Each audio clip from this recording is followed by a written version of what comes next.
Olá, aqui é a Keila e neste vídeo teremos uma continuação à nossa série sobre processos BIM, em que a gente agora vai estar abordando o BEP, o BIM Execution Plan, e também boas práticas relacionadas ao uso, à adoção de processos BIM. Antes de a gente entrar no conteúdo, no entanto, caso você ainda não seja inscrito no canal, eu lhe convido a estar clicando no botão abaixo para se inscrever, e você pode também estar curtindo, compartilhando e comentando neste vídeo.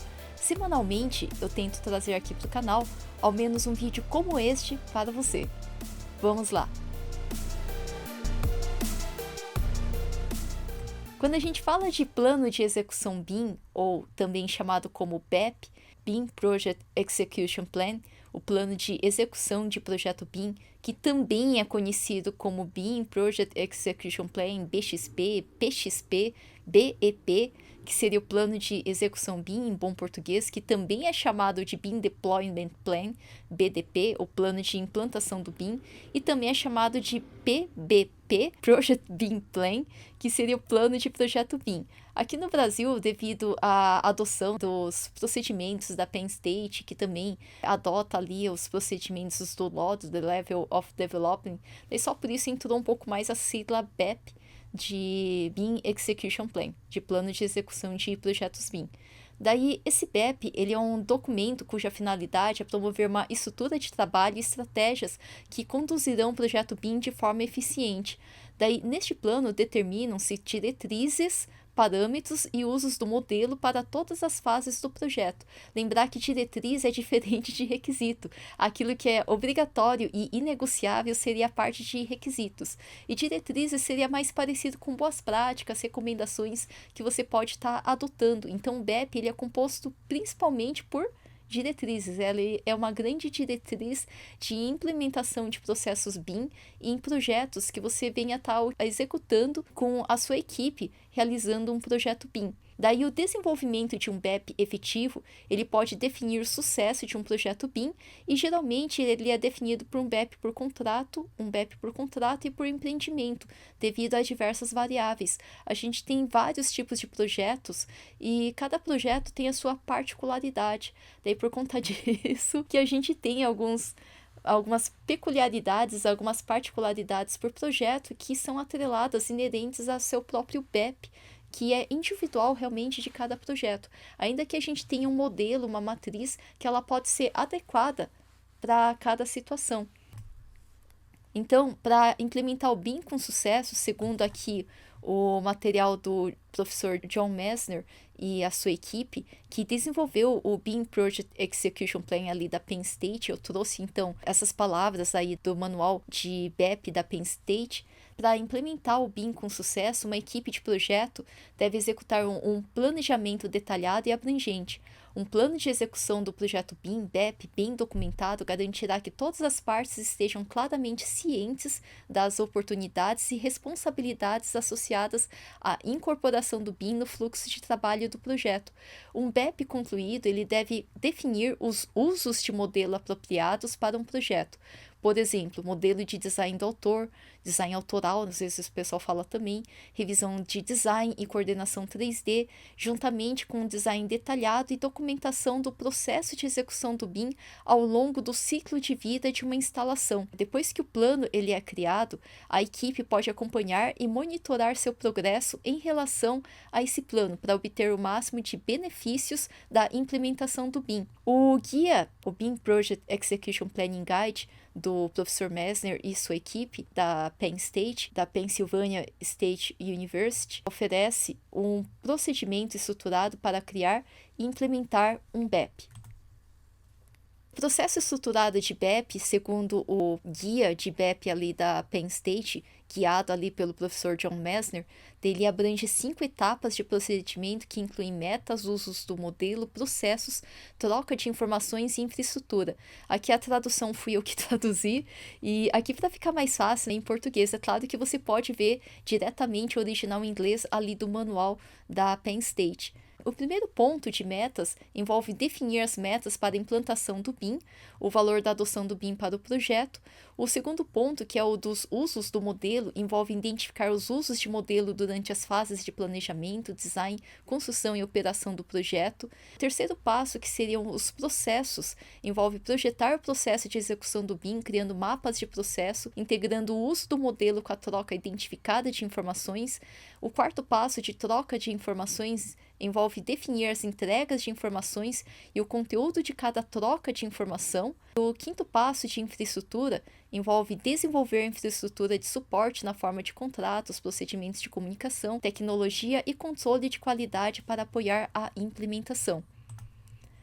E o objetivo disso tudo seria o de seguir o procedimento estruturado. O objetivo final é estimular o planejamento e a comunicação direta entre os membros da equipe do projeto durante as fases iniciais de um projeto. A equipe que lidera o processo de planejamento deve incluir membros de todas as organizações com uma função significativa no projeto. E como não existe um único método ideal para a implementação do BIM em cada projeto, cada equipe deve projetar com eficácia uma estratégia de execução sob medida, entendendo os objetivos do projeto, as características do projeto e as capacidades dos membros da equipe. BEP, resumidamente, ele envolve pessoas e da parte das documentações que compõem um BIM Standard, que envolve ali todas as partes de requisitos, de documentações, também de diretrizes e também de arquivos que compõem ali as bibliotecas e templates e das pessoas. O BEP, ele é uma diretriz para pessoas. Ele é um procedimento de comunicação que define quem faz o quê, quando fazem e como fazem. O BEP, ele é um modelo que ele compõe uma ferramenta para manter o registro das questões e decisões. O BEP, ele envolve a fase de pré-construção e coordenação interdisciplinar de projetos, a coordenação da construção e o modelo digital resultante do processo que compõe o entregável final. E envolve pensar qual fases de desenvolvimento são necessárias para o projeto e que fases você tem a oportunidade de realizar com a sua equipe. Essas diretrizes voltadas a pessoas, então, que compõem a equipe e também todas as pessoas que envolvem, de certa forma, o escritório, em que a adoção dessa implementação de processos BIM. Aí a gente tem, então, pensando na equipe, nas pessoas, os exemplos de funções. É claro que essas funções vão variar de acordo com o escritório, sendo um escritório menorzinho ou um escritório muito maior, a gente ainda assim vai ter a equipe de projeto que geralmente tem as funções que são desempenhadas por determinadas pessoas, ainda que, se for, por exemplo, um escritório pequeno, haja mais de uma função, inclusive, desempenhada por uma única pessoa. Ou, inclusive, em equipes maiores, mais pessoas que desempenham uma mesma função. Então, basicamente, aqui a equipe de projeto envolve o proprietário, o representante deste escritório de projeto, envolve a equipe de design, os projetistas de todas as disciplinas da construção, não somente arquitetura, não somente estrutura, mas também a parte MEP, né, a parte de mecânica, hidráulica e elétrica predial.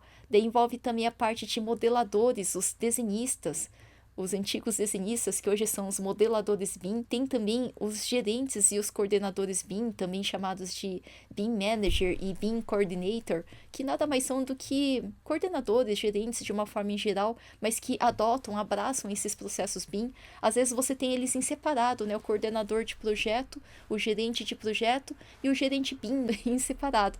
A maioria dos escritórios tradicionais em que há adoção de processos BIM, se você já tem ali o gerente existente, coordenador existente, ele continua sendo o gerente, o coordenador, mas que também abraça uma função extra de também coordenar essa parte de distribuição de processos BIM para a sua equipe.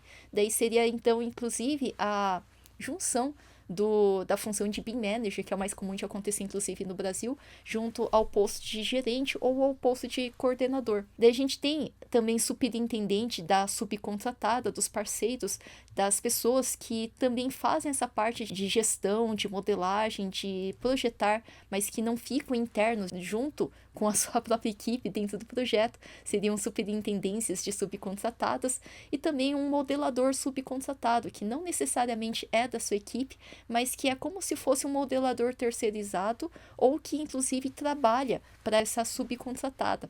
perguntas que envolvem esses exemplos das funções da equipe de projeto, envolve a gente estar pensando também quem deveria estar participando dessas funções, qual que é o seu papel dentro dessa sua equipe, o quão detalhadas são as suas funções e quando também começar. Porque quando a gente está pensando em começar essa equipe, dedicar ela para determinado projeto, daí nesse caso, se a gente começa muito cedo, não há nada para se falar ou se fazer. E quando a gente começa muito tarde, por outro lado, não há tempo suficiente também. Então, a gente tem essa ideia de tempo ideal não somente na execução ali do cronograma do projeto, mas também desde antes, né, na própria formação da equipe. A gente começar com essa equipe, tá desenvolvendo o projeto ali também, né, no tempo certo, nem muito antes e nem muito depois. Daí, parando para pensar em alguns conceitos que a gente vai estar trabalhando com a equipe e que também, de certa forma, deveria compor a parte ali de diretrizes do BEP, um dos casos talvez mais emblemáticos e que chamam um pouquinho mais a atenção seria o próprio clash, as próprias interferências, colisões que a gente acaba tendo que resolver de preferência na fase de projeto. Uma pergunta que é super válida é que documentos da construção, será que eles devem começar olhando para clashes específicos? Porque aqui a gente tem dois exemplos de clash. Um aqui à esquerda, desses tubos atravessando bem no meio do duto, e a gente tem aqui esse outro exemplo do tubinho encavalando de leve ali com aquele outro tubinho de cá. Daí a gente deveria começar olhando para todos os clashes específicos, ou somente alguns em especial, né? Daí todos os clashes são importantes, todos deveriam ser resolvidos imediatamente. Qual que seria talvez o mais crítico entre esses dois? Porque a gente tem ferramentas tanto dentro do Revit, como dentro do Navisworks, como dentro de qualquer outra ferramenta BIM que você venha utilizar, que justamente apontam para você onde é que está o problema. Mas ele não te elimina a análise humana sua, como profissional, de apontar o que deve ser resolvido primeiro, e aqueles que são menos relevantes, e dependendo do caso, você até mesmo perdoaria. Então, aqui a gente analisando esses dois, esse primeiro à esquerda ele é relevante, ele deveria ser atribuído, porque a gente tem aqui vários tubos competindo com esse duto no mesmo lugar e ao mesmo tempo, e se, por exemplo, o duto ele já está no limite ali do local onde ele deveria ser inserido, provavelmente a gente teria que pensar onde é que essas tubulações vão descer, acontecer. E se elas descerem e baterem, por exemplo, naquele outro duto verde que está passando ali, por exemplo, naquela região, daí será que o duto sobe e a tubulação desce? Ou a gente tem alturinha suficiente para solucionar esse conjunto de tubulações competindo no mesmo lugar ali desses dutos? Algo que provavelmente num desenho bidimensional passaria batido, você nem veria, mas que aqui essa colisão fica bastante evidente e que deveria ser atribuída para a equipe responsável. Agora, fora isso aqui, esse aqui do lado, ele é irrelevante e ele é perdoável, porque a gente tem bastante espaço em cima, por exemplo, para esse tubo que encavalou de leve, ele aconteceu uns 3, 5 centímetros no máximo, mais em cima em relação a esse duto oval que acontece aqui embaixo dele. Então isso aqui ele é irrelevante porque ele tem espaço e a gente sabe que era só dar uns toquinho para cima, né? Só pegar e espaçar ele um pouquinho para cima que ele automaticamente já seria solucionado. Ou aqui, inclusive, o duto também tem bastante espaço para ele acontecer mais embaixo. A gente poderia também, neste caso, escolher e qualquer uma dessas soluções seriam válidas. Outras situações que são perdoáveis seria, por exemplo, quando a gente tem uma caixa de passagem octogonal ou hexagonal, por exemplo, em laje, daí esses elementos de octogonais de passagem que vão ser concretadas junto com a laje de concreto. Então ela vai ser colocada ali no fundinho da forma, e se a gente fosse analisar, por exemplo, dentro do Revit, seria um clash. Mas se parar para pensar, o volume de concreto que fica ali perdido no fundo ali do tacho ali da betoneira, daí seria um volume muito maior do que o volume de concreto que você perderia, por exemplo, com as octogonais, que seria um volume que é irrelevante, é desprezível e completamente perdoável.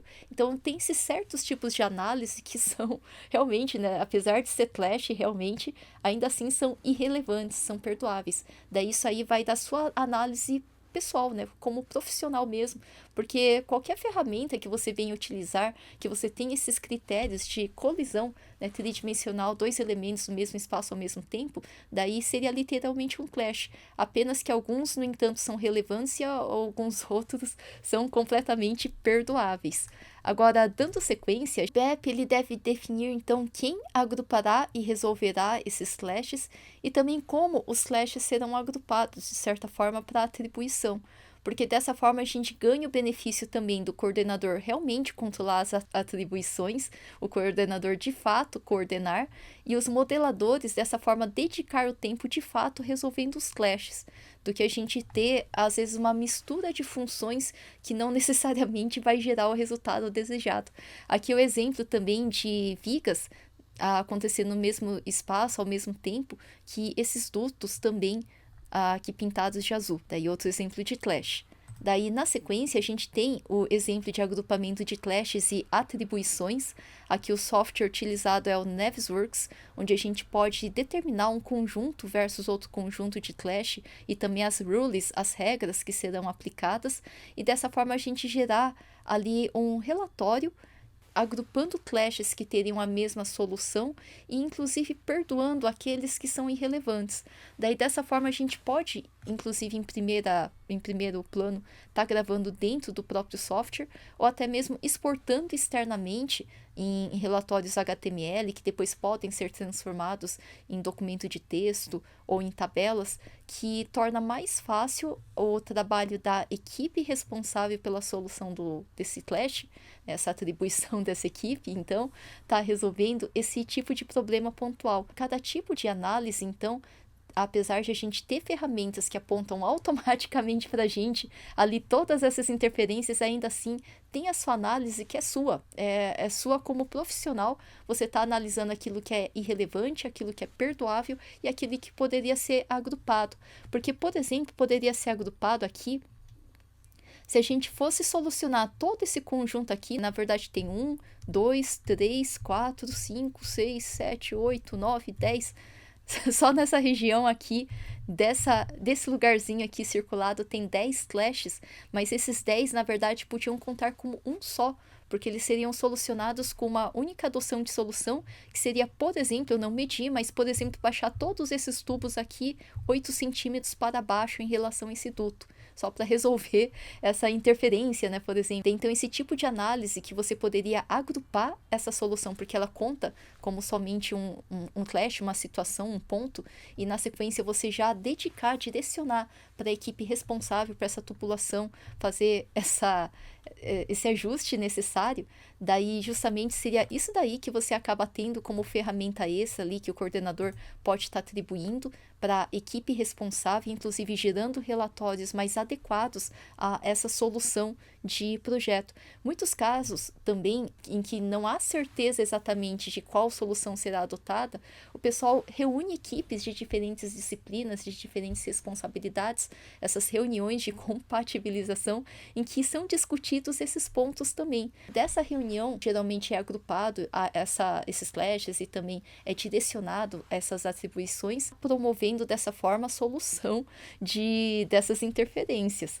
Daí, dando sequência também, o Clash Grouping and Assignment, que seria justamente esse processo de agrupamento de interferências e atribuições, ela deve envolver a definição de convenção também, que seria nome, prefixo, sufixo, para a atribuição dos clashes também. Daí, uma outra parte que envolve, de certa forma, o BEP seria a parte de planejamento. Planejamento, historicamente, grandes instituições como o PMI e IPMA, eles acabam utilizando desses diagramas que vieram, de certa forma, do período entre guerras e também do período da Guerra Fria. O exército americano chegou a utilizar eles, inclusive é responsável pela criação deles também. Daí a gente tem o diagrama PERT, ou também conhecido como CPN, e também conhecido como ADM, que seria Arrow Diagramming Methods, ou atividade nos nós, atividades nos pontos de evento. E a gente tem esse aqui de baixo, que ao invés de ser bolinha ligada com setinha, a gente tem essas fichas que são ligadas por caminhos que podem ser críticos ou não, que seria o diagrama ROI, né? Daí ele tem também essas bolinhas de evento também, que também é chamado de PDM, Precedence Diagram Methods, ou AOA, seria Active on Arrow, seria o diagrama de redes, blocos de atividades conectados com setas. Eles seriam como se fossem os cards das atividades, seu caminho crítico, sua duração, conectado com essas setas de rota. Agora, isso daí era utilizado numa época em que a gente não tinha tantas facilidades como que o uso do computador promove para a gente hoje em dia, em que inclusive a gente acaba utilizando ferramentas como, por exemplo, o gráfico gigante, que hoje a gente tendo essas ferramentas computacionais seria muito mais fácil, né, de ser realizado em relação àquela época que o pessoal desenhava a rota ali do planejamento, né, exatamente dessa forma. Inclusive, precedendo ali aquele background que eu mostrei aqui, na verdade é do Navisworks, que a gente tem um gráfico gigante que a gente pode estar utilizando, aquele gráfico de barrinhas que o MS Project, dentre outras ferramentas, é claro, Primavera também acaba utilizando, executando. Antes de a gente fazer, no entanto, o gráfico gigante, geralmente o pessoal faz esse cronograma de coordenação de construção, em que a gente lista ali aquilo que vai ser executado, às vezes é dividido por pavimento, às vezes é dividido por setor que vai ser construído. Daí a gente tem a listagem dessas tarefas e o período de execução. Aqui é um exemplo que eu criei, só para a gente estar aqui ilustrando o que seria a ideia de formar um cronograma de coordenação de construção utilizando processos BIM. Começaria, a princípio, na verdade, muito semelhante àquele planejamento tradicional, só que não necessariamente usando, a não ser que você queira fazer o croquis dessa forma, esses diagramas de antigamente. Se você quiser fazer desse jeito, pode, mas depois provavelmente você tabularia essas informações. Daí a gente gerando esse primeiro croquis de planejamento, dessa primeira ideia, primeiro a gente pegaria e trabalharia de modo reverso. Daí, trabalhando primeiro de modo reverso, a gente começaria do fim em direção ao começo, porque a gente tem uma data final, uma data limite de início de obras. Então, isso aqui é do planejamento do projeto, propriamente, antes de entrar em obras. Daí, se essa é a data limite para entrar em obras, cada um desses lugares, né, de subsolo, do pavimento 1, do pavimento 2, do pavimento 3. Então, dessa forma, a gente pode aqui, do final, trabalhar em direção ao começo, desde a data em que a gente recebeu o envio do escopo de projeto, ali com o programa de necessidades desse projeto. Então, daí pensando ali do final em direção ao começo, o quão cedo você conseguiria começar? O quão cedo que não fosse tão cedo que você não tivesse nada a trabalhar em relação a esse projeto, mas que não fosse tarde demais que impactasse o desenvolvimento desse projeto. Na sequência, então, daí a gente tem a preocupação também com as tarefas, as atividades que serão adicionadas de forma necessária à execução desse cronograma. Daí a gente adicionando todas as fases necessárias à coordenação de construção, daí na sequência o próximo passo envolveria a gente estar prevendo o prazo, as durações típicas de cada um desses campos, seja ali de envio do escopo, aprovação desse programa de necessidades para modelagem de conteúdo, daí a gente tem um prazo para estar modelando ali o BIM 3D, a primeira ideia de projeto dentro do Revit, não somente da arquitetura, mas de todas as disciplinas que compõem uma construção. Daí a gente tem, então, na próxima parte, a coordenação, inclusive de compatibilização e também de coordenação de planejamento e de execução, que vai ali na sequência ser aprovada no prazo ali de orçamento, daí cotação e liberação para a obra também, que a gente tem também um outro prazo, e que dessa forma a gente consegue estar prevendo primeiro todos esses campos de atividades que são executados por essa equipe de projetos e as durações típicas, porque com essas durações típicas a gente consegue estar pensando em relação a quando inicia, qual que vai ser o provável fim, e dessa forma não está prevendo nem muito a menos e nem muito a mais em relação a esse prazo. Agora, continuando aqui o cronograma, dando sequência, a gente tem o que pode ser feito com esses períodos críticos, daí seja ali de caminho crítico, aquilo lá que ele não pode atrasar e nem teria como começar muito antes, mas que causaria profundo impacto no desenvolvimento das atividades desse cronograma. Então, o que você poderia fazer em caso de não dar tão certo assim, em relação a esse caminho crítico, a essas datas críticas que não podem começar nem antes e não poderia terminar nem muito depois. Aqui a gente não está listando a parte de obras, a gente só está listando o período de projeto, coordenação de projeto, dos processos BIM dentro do escritório, desenvolvendo toda essa parte de projeto BIM, esses processos, mas se fosse, por exemplo, de obra mesmo, daí geralmente aquele que compõe a parte de caminho crítico da execução da obra seria principalmente a parte de fundações e estrutura, que ela não poderia nem começar muito antes e nem terminar muito depois, porque senão você teria um impacto em cadeia, né, no desenvolvimento de todas as demais atividades. Com relação a cronograma, seria justamente o qual que vai ser ali em relação à primeira data e todo aquele período que abrange o cronograma mais crítico, o caminho mais crítico, que ele não tem nem como começar antes, mas seria profundamente ruim ele terminar muito depois, inclusive aqui com relação à data final de início de obras, que seria outro período, outro ponto bastante crítico que você não poderia estar extravasando. Agora, na sequência, a gente poderia estar pensando também o que poderia ser feito em relação à flutuação da duração. O prazo, que é justamente um prazo, você pode começar um pouquinho antes, você pode começar um pouquinho depois. Mas o que você poderia fazer em relação a essa abrangência, essa variação desse prazo? Daí a gente tem também a questão de aprovação do modelo e o início da próxima área, que de preferência devem ser iguais ou quase iguais. Daí dessa forma a gente pode estar ajustando essa flutuação da duração dos prazos de acordo. Porque daí a gente tem aqui o período de 21 dias, daí por isso a gente tentaria fazer mais ou menos em até no limite 21 dias, por exemplo, todo esse conjuntinho, que ele é igualzinho à data de envio do finalzinho da modelagem em relação ao início ali da coordenação. Talvez uma pequena diferença ocorreria se terminasse na sexta o envio e começasse na segunda-feira de manhã a coordenação. Mas geralmente a gente tem o envio daquela etapa anterior encadeando com o início da próxima etapa, inclusive. E com isso a gente também verifica com relação a prazos o que poderia ser feito em relação à flutuação da duração. Talvez uma tipologia de pavimento tipo mais simples, que ela se repete, você teria prazos semelhantes, iguais no desenvolvimento de projeto, mas algo que seria específico e muito diferente, né? Daí talvez a primeira vez que uma casa de máquinas vai ser executada exatamente dessa forma, daí para essa equipe, então talvez ela demandaria um pouquinho mais de tempo, por mais que talvez até mesmo a área que você vai estar modelando seria muito menor em relação ao do pavimento tipo da edificação. Então tudo isso a gente leva em consideração essa flutuação de prazos e desde a aprovação e o início também que encadeia cada finalização e início de cada uma dessas etapas.